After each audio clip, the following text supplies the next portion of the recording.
Boa noite, gente. Hoje é a nossa terceira aula de UTI aqui com vocês e falaremos sobre os aspectos ético-legais e a humanização no auxílio ao paciente crítico. Então, hoje falaremos sobre o assunto de humanização e de algumas questões éticas que envolvem, assim, decisões e também questões de aspectos legais, éticos, como, por exemplo, os termos de eutanásia, ortotanásia e distanásia. Esses três termos já são conhecidos da gente, porque a gente viu na disciplina de oncologia e veremos também aqui em UTI.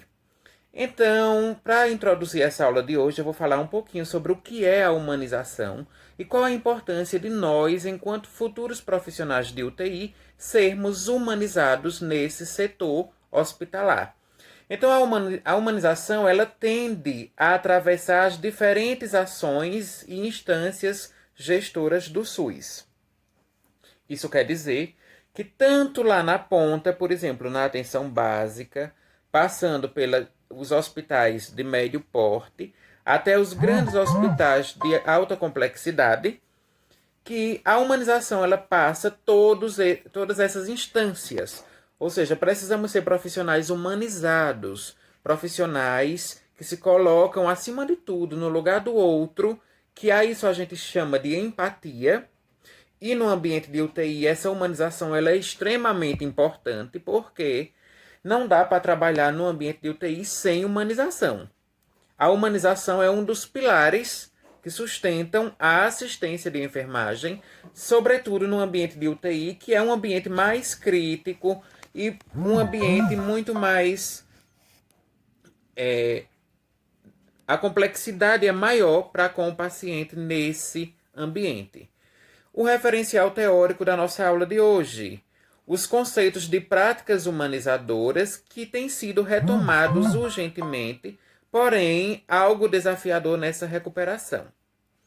Antigamente, a humanização ela era meio que deixada de lado. Eu já disse a vocês o que é a humanização, que é a questão de ser empático, de ser cordial, de prestar um atendimento com assistência, com qualidade e também com resolutividade, ou seja, a gente procurar atender as necessidades de saúde do paciente, de modo que essas necessidades de saúde, elas possam melhorar gradativamente a sobrevida e também melhorar a situação de saúde do paciente.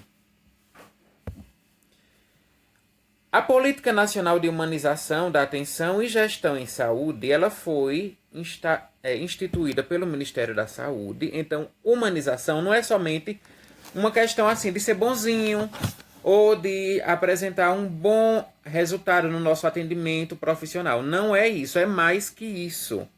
Humanização não é uma prática, ela é um comportamento, ela é uma atitude que todos nós devemos tratar o outro com humanidade, com respeito, com dignidade, da mesma forma que a gente, se fôssemos pacientes de um leito de UTI ou de uma outra área, né, do hospital, de uma clínica, nós gostaríamos de sermos tratados com dignidade e com respeito. Então, a humanidade nada mais é do que você tratar o paciente da mesma forma que você gostaria de ser tratado.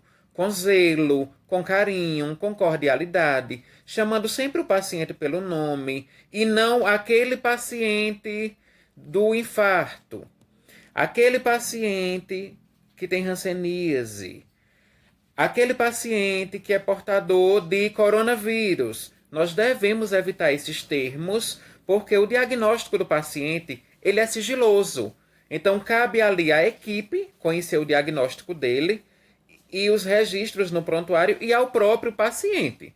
Então, humanizar também é tratar o paciente pelo nome, chamar ele pelo nome e também tratá-lo com zelo e com respeito. Aí tem um autor chamado Rios que em 2009 deu um conceito de humanização, dizendo que na área da saúde foram sugeridas várias iniciativas com o nome de humanização. E a humanização ela é nada mais, nada menos do que práticas e comportamentos que visam ao tratamento cordial e harmonioso dos membros da equipe de saúde para com o paciente e seus familiares. E a principal meta da Política Nacional de Humanização, da Atenção e Gestão no SUS, que a gente chama Humaniza SUS, é o nome da política de humanização, né, dentro do sistema de saúde, envolve o processo de humanizar as relações entre os gestores, os trabalhadores de saúde e os usuários do SUS. Então percebam que a humanização ela é uma prática que ela não é apenas voltada somente para o paciente. A humanização ela passa pelos profissionais de saúde, pelos gestores, por aqueles que estão na questão da gerência e também por aqueles que estão prestando assistência direta ao paciente.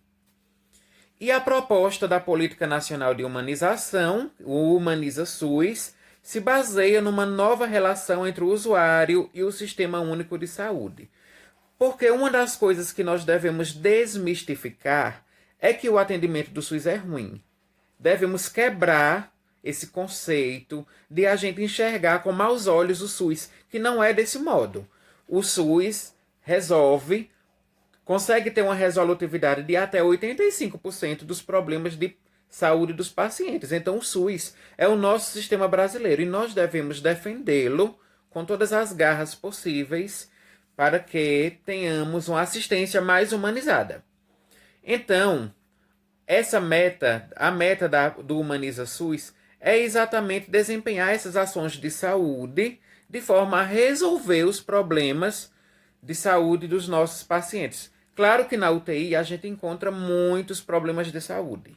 Cada paciente tem o seu histórico, tem as suas doenças de base, tem as condições pelas quais levou-se aquele internamento dele, e isso a gente precisa conhecer para que tenhamos um atendimento mais humano e mais digno para com o paciente. A Política Nacional de Humanização ela pode ser entendida como a valorização dos diferentes sujeitos implicada no processo de produção de saúde. Então, valorizar. Precisamos valorizar o trabalho dos profissionais de saúde, precisamos valorizar as queixas do paciente, precisamos valorizar os anseios da família que está ali amedrontada, com sentimentos diversos acerca do paciente que está na UTI. Então, humanizar significa tudo isso. A humanização em unidade de terapia intensiva. No leito de UTI, essa humanização ela requer maior prática. Por quê? Porque a UTI é onde estão os pacientes críticos. Então, se a gente não tratar com humanização, com cordialidade, com afetividade os nossos pacientes, eles que já estão sofrendo muito pelaquela enfermidade que a fez chegar àquela situação, né, de internamento, ele vai sofrer muito mais ainda se ele encontrar uma equipe com a cara emburrada, uma equipe que está prestando um atendimento ali mecânico, um atendimento só pela questão técnica, pela questão burocrática, e nenhum afeto, nenhum zelo, nenhum compromisso para com a saúde do paciente. Então tudo isso vai refletir na situação de saúde dele. Se a gente usa a humanização, se a gente não usa, também reflete. A humanização ela é um ambiente aliás, a UTI é um ambiente, como a gente já viu nas primeiras aulas, que atende pacientes graves. E muitos programas destinados a promover a humanização na assistência hospitalar têm sido propostos. Então, se a UTI vai receber os nossos pacientes graves, a humanização ela deve estar pautada e embasando ali o nosso saber fazer a profissão de enfermagem. Aí, segundo Villa e Rossi, quanto à humanização na UTI, é preciso que o profissional de saúde veja o paciente holisticamente. O que significa isso? Significa ver o paciente como um todo. O paciente ele é um ser físico, é um ser biológico, é um ser psicológico e espiritual também. Porque tem toda ali uma questão mental envolvida na questão do internamento do paciente, onde muitos podem vir a desenvolver um quadro depressivo. Por isso que o paciente nosso, ele é um ser humano psicológico. Ele é um ser humano físico, porque ele adoece, ele apresenta dor, ele tem algumas complicações decorrentes do problema de saúde dele. Ele está ali em sofrimento, que esse sofrimento pode ser menos intenso ou mais intenso. Por isso que ele é um ser humano físico. E ele é um ser humano espiritual porque ele tem crenças, religiões, ele acredita ele acredita nas forças superiores, ele acredita em Deus, ele acredita de acordo com a religião dele, nas profecias, acredita, digamos, paciente católico, na intercessão dos santos, acredita na Virgem Maria. Se formos para o protestantismo, ele vai pregar diferente, ele vai ter também os seus anseios espirituais e também os seus confortos espirituais. Se formos para outras religiões também, cada ser humano tem a sua crença e a sua mística própria, que acredita que pela fé será ali recuperado daquele problema de saúde. Então é por isso que nós também devemos valorizar as questões espirituais na UTI, sobretudo quando esse paciente ele professa a sua fé. E conforme Pinho e Santos, é no processo de tomada de decisões que os cuidados intensivos de enfermagem se encontram e se baseiam na sólida compreensão das condições fisiológicas e psicológicas do paciente. Condições fisiológicas e psicológicas. Como já falei agora há pouco, o ser humano, o paciente nosso, ele é um ser humano biopsíquico e físico, e também espiritual. Aí, segundo Silveira, para um cuidado efetivo, é essencial que haja uma interação entre a equipe de enfermagem, entre o paciente e a família. E é fundamental que a interação da equipe de enfermagem com os familiares e o paciente seja estabelecida através do diálogo e da busca de significados que as experiências da doença geram em cada pessoa. Então, gente, é a questão da importância do diálogo. Não se faz humanidade, não se faz humanização no ambiente de UTI sem o diálogo, sem eu conversar com o meu paciente, sem eu saber quais as queixas dele, sem eu saber por quais motivos ele chegou ali. Então, toda vez que a gente fosse dirigir ao paciente na UTI para realizar algum procedimento, um curativo ou uma punção venosa, administrar um medicamento, que a gente sempre converse. Olha, seu João, bom dia. Eu vim fazer a sua medicação, eu vim cuidar do senhor hoje nesse plantão. Como é que o senhor está se sentindo? O que é que o senhor está esperançoso de que logo, logo o senhor vai receber alta? E isso é importante para que a gente, com esse estímulo, através do diálogo, da conversa clara e terapêutica, a gente vá estimulando o paciente também a ele se autoajudar no ambiente da UTI. Então, o diálogo ele é um dos instrumentos da humanização, porque não dá para você ser humano sem, pelo menos, dar um bom dia ao paciente. Você não pode chegar no leito como se fosse um robô ali, que acredito que nem os robôs, que hoje em dia os robôs eles são programados, né, diante do atendimento deles, assim, claro, não no ambiente hospitalar, porque não temos esse tipo de tecnologia ainda nos ambientes hospitalares, mas creio eu que na vivência de outras instituições, os robôs eles já são programados para ser um pouco humanos. Então, ter um pouco de afeto. E é isso que perpassa nas relações humanas, a questão do afeto, da cordialidade. Então, é chegar, é dar o bom dia, é conversar com o paciente, é pedir que ele ajude também contribuindo no autocuidado dele, contribuindo nos nossos procedimentos, que ele possa dar a sua contribuição para que autorize e que facilite a execução dos procedimentos, que isso só vai haver ganhos tanto para a equipe, como também para ele, que vai ter um tempo menor de internação na UTI.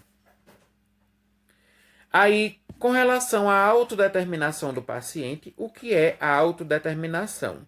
Visa estimular o paciente que está interno na UTI a colaborar na produção de sua própria saúde. É o que eu já havia dito a vocês.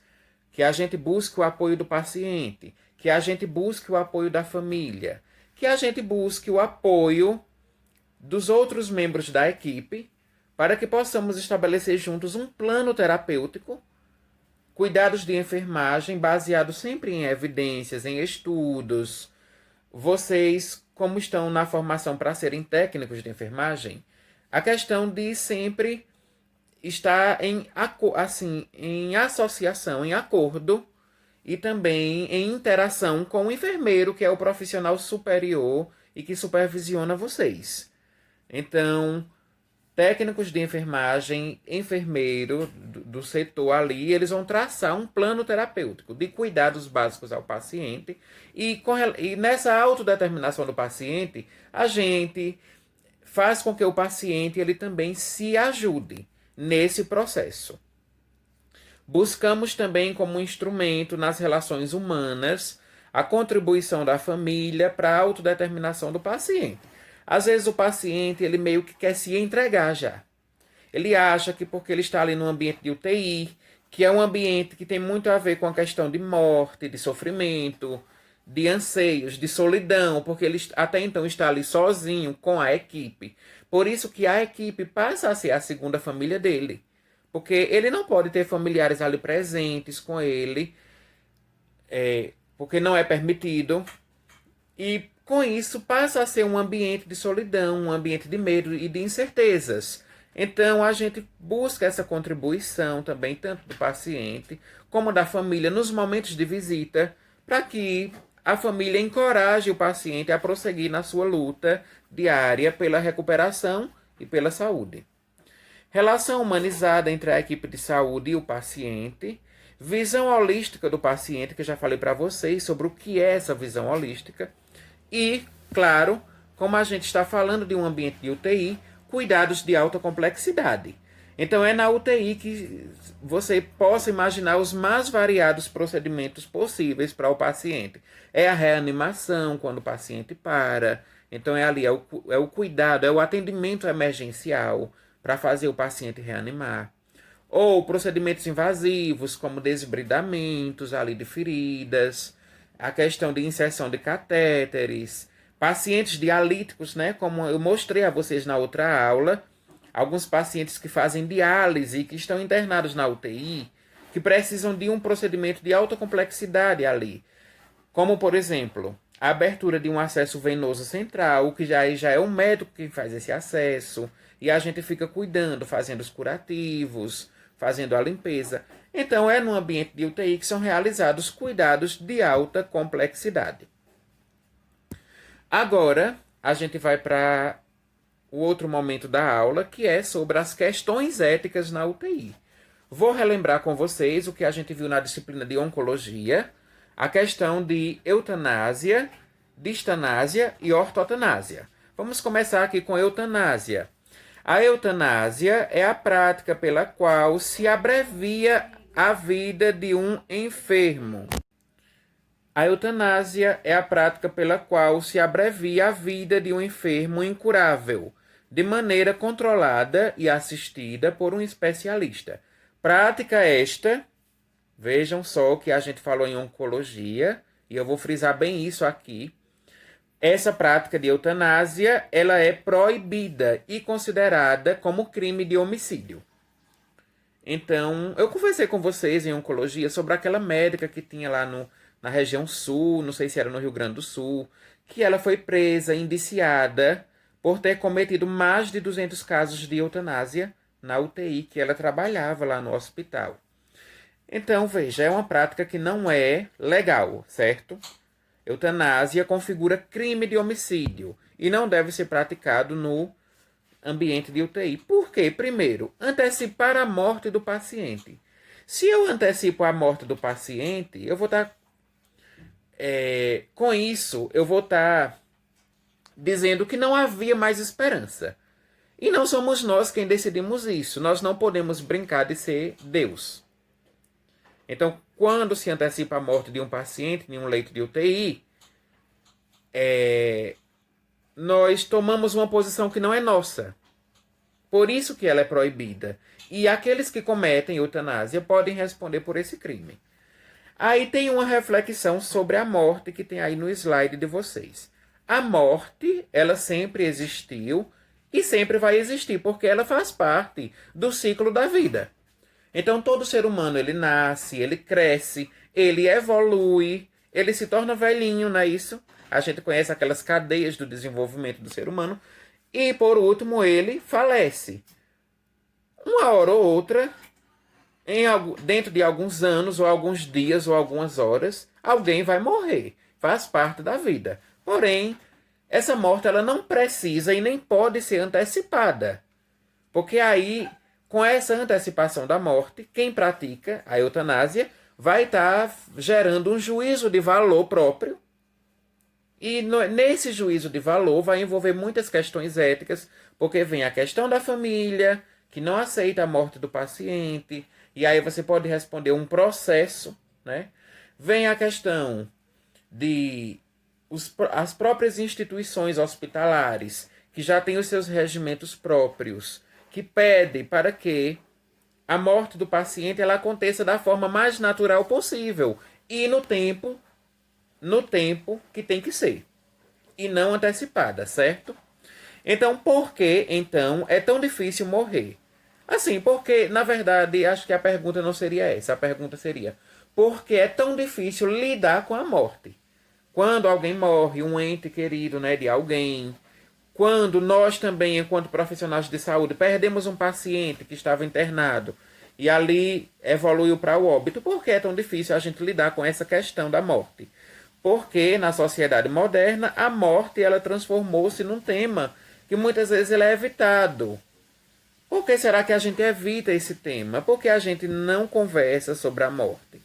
Por que será que existem poucos trabalhos, pesquisas literárias abordando sobre esse tema, né?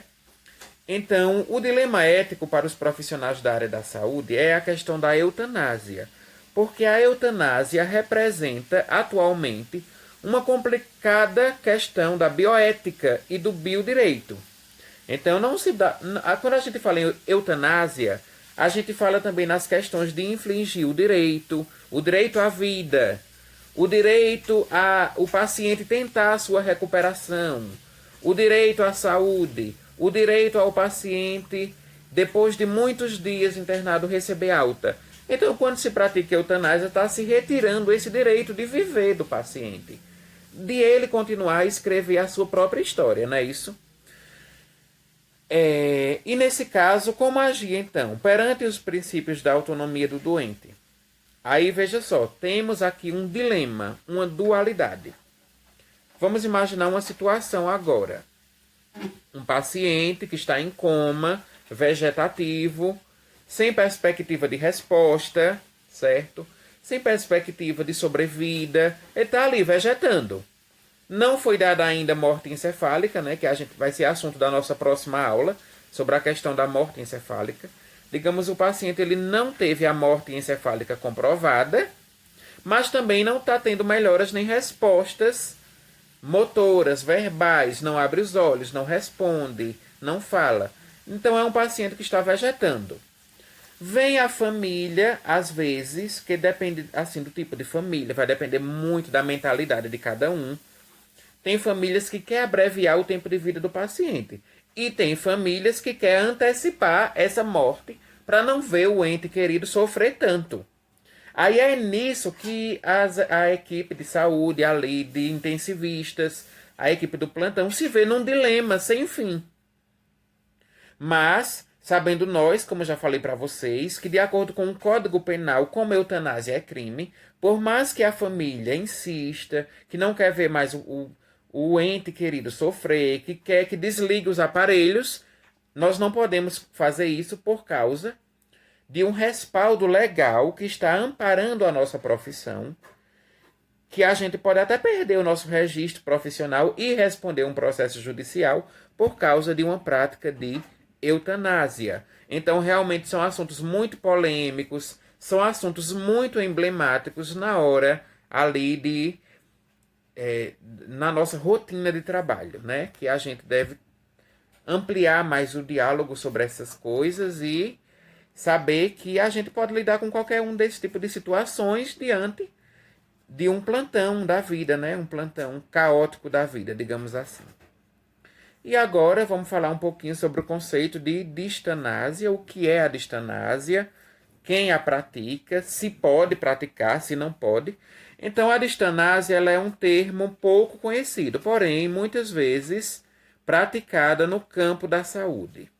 É conceituada como uma morte difícil ou penosa, usada para indicar o prolongamento do processo da morte por meio do tratamento que apenas prolonga a vida biológica do paciente, sem qualidade de vida, sem dignidade. Também pode ser chamada de obstinação terapêutica. Então veja só, quando a gente falou no início da aula de humanização, que foi que a gente debateu? Que as relações humanas elas visam melhorar a qualidade de vida do paciente. Agora imagine você, um paciente ali mal, crítico, por exemplo, um paciente com sequelas de AVC, já praticamente torporoso, ou seja, quase em coma, muitas vezes não está respondendo bem aos medicamentos, não está respondendo àquela terapia, né, que está sendo investida nele, e aí a família quer muito que se prolongue mais ainda os dias de vida do paciente. Veja que esse conceito de distanásia é diferente de eutanásia, porque na eutanásia é antecipando a morte. Na distanásia é prolongando os dias de vida do paciente e com isso prolonga-se também o sofrimento. Vocês concordam comigo? Se o paciente está crítico ali, não está respondendo mais a nenhuma terapia, mas a família e também assim outros entes da sociedade, outros questão assim de líderes religiosos e tal, porque o paciente pertencia àquela igreja, e aí vem o líder religioso, vem o pastor, vem o padre, e afirma que o paciente ele precisa que se acredite mais ainda na recuperação dele, por mais que ele não esteja respondendo naquele momento, mas que ele poderá ainda responder futuramente. Então, a distanásia, na verdade, é quando você utiliza métodos, por exemplo, medicamentos sedativos, respiradores mecânicos, tubos, por exemplo, paciente entubado, você vai ali prolongando os dias dele, aumentando essa internação hospitalar e, com isso, também prolongando o sofrimento do paciente. Nesse sentido, enquanto na eutanásia a preocupação principal é com a qualidade de vida remanescente, porque quem pratica eutanásia, a gente já viu que está indo contra a lei, mas é que quer interromper ali um sofrimento. Na questão da distanásia, você está prolongando o sofrimento do paciente, porque você vai instalar todos os recursos possíveis, você vai usar todos os recursos para prolongar ao máximo esse tempo dele. O direito de morrer de forma digna diz respeito a uma morte natural, sem que haja o prolongamento da vida e do sofrimento, através de instituições de intervenções fúteis ou inúteis, que se reporta à distanásia. Então, a distanásia, como é esse prolongamento, a gente percebe que também altera ali o tempo cronológico da questão da morte, da partida do paciente, não é isso? E o que vem a ser, então, a ortotanásia, que é o terceiro conceito aqui que eu vou trabalhar com vocês, depois de eutanásia e distanásia. A ortotanásia é quando você deixa que o paciente ele siga o seu caminho natural para a morte, sem aumentar-lhe o tempo de vida, mas também sem antecipar essa morte. Então, é quando o paciente ele segue o seu curso. Você não vai investir tanto assim para prolongar o sofrimento dele, você não vai administrar medicamentos, não vai utilizar respiradores, não vai utilizar máquinas, outros maquinários que fazem com que o paciente estenda a sua vida, seus dias de vida, mas também você não vai antecipar a questão da morte dele. Então, a ortotanásia, na verdade, é deixar fluir o sentido original do termo morte, que o paciente ele tem uma morte digna, acolhedora, mas também que essa morte não seja penosa, né? que não seja uma morte tão sofrida assim. É por isso que no ambiente de UTI nós temos os diazepínicos, nós temos os sedativos, os opioides, que vão atenuar ou diminuir o sofrimento e a dor do paciente. Então a ortotanásia, na verdade, é deixar que o paciente ele tenha uma morte digna, sem antecipá-la, mas também sem prolongar em excesso os dias de vida dele. Percepção do enfermeiro e dos profissionais de enfermagem como um todo em relação à ortotanásia. Na prática profissional, é necessário que se esteja atento ao compromisso de proporcionar uma morte digna, mantendo o paciente assistido e, claro, confortável. E atualmente a distanásia, foi o termo que a gente viu anteriormente, ele é um problema ético porque também ele interfere no desejo do paciente. Né? Às vezes o paciente, ele, dependendo da situação dele, ele está muito crítico ali, ele não consegue nem mais falar, nem expressar mais as suas vontades, os seus desejos, mas quando você vem a prolongar esses dias com intermináveis terapias ali, medicamentos e outros dispositivos que mantêm o paciente vivo, às vezes o que ele quer é seguir o seu curso, é seguir o seu destino, né? No caso, o seu destino final, que seria uma morte digna e no seu tempo natural. Com isso, fica aqui esse dilema para a gente debater,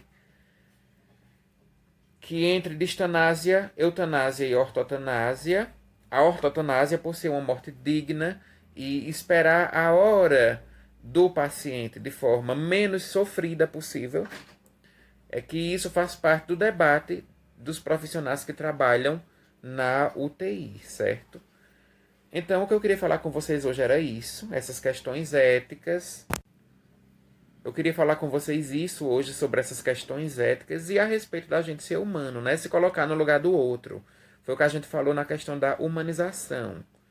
Vamos pensar assim, e se fosse um irmão meu ali na UTI, com uma equipe tomando conta dele? E se fosse um parente próximo? E se fosse eu? Como eu gostaria de ser tratado? Né? Então fica aqui esses conceitos para a gente hoje que são muito importantes.